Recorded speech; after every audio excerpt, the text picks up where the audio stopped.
Hello friends, welcome to சுவையான சமையல். இன்றைக்கி நம்ம சுவையான மிளகு ரசம் எப்படி செய்கிறதுன்னு பார்க்கலாம்.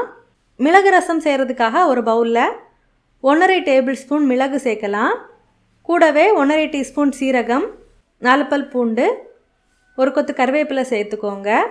இதை இடிகளில் வச்சு நல்லா இடித்து எடுத்துக்கோங்க. இப்போ இன்னொரு பவுலில் ஒரு சின்ன நெல்லிக்காய் அளவுக்கு புளி சேர்த்து கூடவே தேவையான அளவுக்கு தண்ணி சேர்த்து இந்த புளியை நல்லா தண்ணியில் கரைச்சி எடுக்கலாம். இப்போ இன்னொரு பாத்திரத்தில் நம்ம கரைச்சி எடுத்துருந்த புளியை வடிகட்டி சேர்க்கலாம். இது கூடவே நல்ல பழுத்த தக்காளியோட மேல் பகுதி எடுத்ததுக்கப்புறமா இதில் சேர்த்து நல்லா பிசைஞ்சு விடுங்க. புளித்தண்ணியோட தக்காளியை சேர்த்து நல்லா பிசைஞ்சு எடுத்ததுக்கப்புறமா இதில் 1/4 டீஸ்பூன் மஞ்சள் தூள், தேவையான அளவுக்கு உப்பு, நம்ம இடித்து எடுத்திருந்த மசாலாவை இதில் சேர்க்கலாம். ஒரு பச்சை மிளகாவை லைட்டாக கீறி சேர்க்கலாம். அடுத்ததாக கொஞ்சமாக கொத்தமல்லி இலைகளை கட் பண்ணி சேர்த்து கைகளாலேயே நல்லா பிசைஞ்சு விடலாம்.